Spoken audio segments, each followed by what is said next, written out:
کہ دعا کے تعلق سے میرے بھائیوں میری بہنیں کئی ساری غلط فہمی ہے. جیسا ہم نے دیکھا غلط فہمیوں میں سے ایک غلط فہمی یہ ہے، لوگ یہ کہتے ہیں کہ ہمیں دعا کے اندر کچھ خصوصی شخصیات ہے ان سے بھی مانگنا چاہیے، وہ مانگتے ہیں تو ہمارا کام سالو ہوگا. صحیح بات کیا ہے کہ ہم اگر اللہ کے سوا کسی اور کو پکاریں تو اللہ تعالیٰ ہمیں چھوڑ دے گا، اللہ ہمیں چھوڑ دے گا اور پھر ہمارا کیا ہوگا. اور اس بارے میں کیا جواب دیا جاتا ہے، میں چاہتا ہوں کہ آپ لوگ سب تھوڑا اس بارے میں کلیئرلی اس مسئلے کو سمجھ کر کسی کو بتا سکتے ہیں انشاءاللہ. مثال کے طور پر اگر مجھے ٹیبل اٹھانا ہے اور میں کسی سے کہوں کہ بھائی ذرا ٹیبل اٹھانے آؤ، تو صحیح ہے غلط ہے؟ کیا میں نے اللہ کے ساتھ کسی کو شریک کیا؟ ایاک نعبد و ایاک نستعین، کہ ہم اللہ تیری ہی عبادت کرتے ہیں، تجھی سے مدد طلب کرتے ہیں. ہاں، تو اگر میں کہوں کہ بھائی ٹیبل اٹھانے آؤ تو تجھی سے مدد طلب کرتے ہیں نا. یہ مثال دی جاتی ہے، ایسے ٹائپ کی کئی مثالیں. بولے پھر ٹیبل اٹھانے میں بھی کسی کی مدد نہیں مانگ سکتے. لیکن ہمیں چاہیے کہ سمپل مسئلہ ہے، اگر مثال کے طور پہ ہمارے عبید بھائی ذرا یہ اٹھائیں گے تھوڑا. ہاں، غلط ہے کہ نہیں ہے؟ اٹھائیے. ہم لوگوں نے کچھ غلط کیا؟ کیوں پتا ہے آپ کو؟ کیونکہ یہ انسان یہاں حاضر ہے. اگر یہ سعودی میں ہو، میں کہوں عبید بھائی ٹیبل اٹھانے میں مدد کرو، تو غلط ہوگا.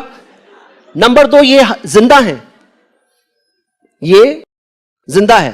کسی کے انتقال کے بعد کہیں اے فلاں ٹیبل اٹھانے میں مدد کرو، تو غلط ہو جائے گا. نمبر 1 زندہ، نمبر 2 حاضر، نمبر 3 قادر ہے. دیکھیں آپ نے اٹھایا ہم لوگوں نے ٹیبل تو اٹھا سکتے ہیں، لیکن میں ان سے کہوں میرا رزق بڑھا دو عبید بھائی، ہاں زندہ بھی ہے حاضر بھی ہے، میرا رزق بڑھا دو، ہاں رزق نہیں بڑھا سکتے ہیں. سمجھ رہے ہیں آپ؟ تو یہ ایک مسٹیک ہوتی ہے. اس میں فطری طور پر مانگ سکتے ہیں، لیکن فوق الفطرہ، فطرت کے اوپر جو ہے وہ مانگنا ایاک نستعین، اے اللہ ہم تیری ہی مدد طلب کرتے ہیں. یاد رہے گا آپ کو، زندہ، حاضر، قادر. ہاں، اسی طرح کچھ لوگ بولتے دعا کرنے کے بعد کہتے ہیں کہ اے اللہ فلاں کے صدقے طفیل میں تو مجھے دے دے. کیا نام ہے آپ کا؟ اسماعیل. عبید بھائی یہ بتائیے، یہ اسماعیل بھائی ہیں یہاں پہ، ان کی داڑھی آپ دیکھ رہے ہیں ماشاءاللہ کتنی اچھی لمبی داڑھی ہے. مجھے 100 روپے دو. میں کیوں دوں؟ مطلب ان کی داڑھی لمبی ہے، مجھے 100 روپے دو. میں کیوں دوں؟ ان کی ماشاءاللہ ٹکنے کے اوپر پجامہ ہے، مجھے 100 روپے دو. میں نے مطلب یہ نیک آدمی ہے، یہ داڑھی لمبی ہے، ان کی پینٹ ٹکنے کے اوپر ہے، تو مجھے کیوں پیسے ملیں گے؟ سمجھ رہے ہیں آپ؟ جزاک اللہ خیر. مطلب کیا کہ لوگ کیا کرتے ہیں، اے اللہ فلاں اتنے نیک تھے، اے اللہ فلاں اتنے نیک ہے مجھے دے دے. بھئی فلاں نیک ہے تو تمہیں کیوں دوں؟ یہ نیک ہے تو یہ مجھے دینے تیار نہیں ہے.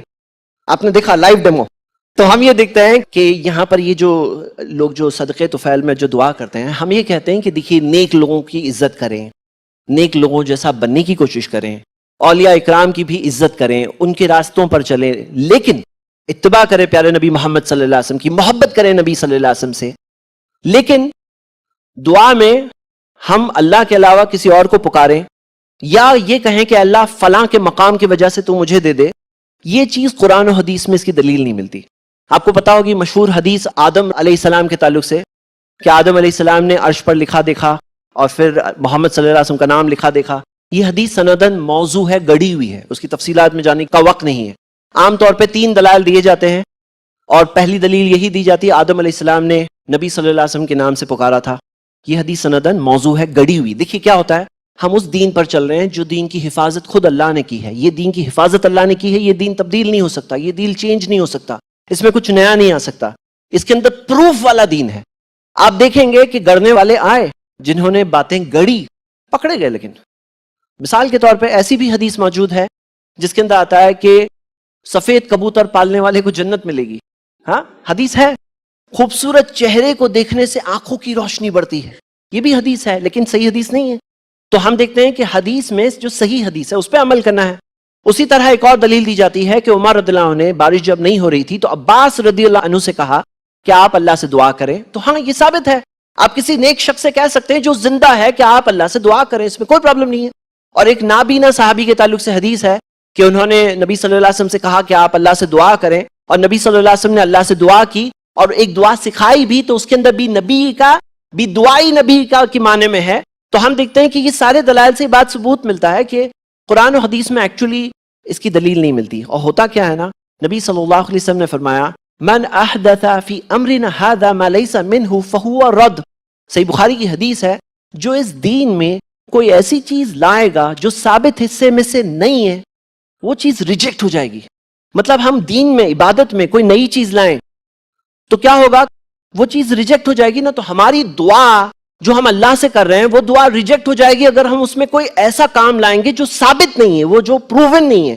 تو ہمیں چاہیے کہ جو قرآن و حدیث میں ہے وہ کافی ہے.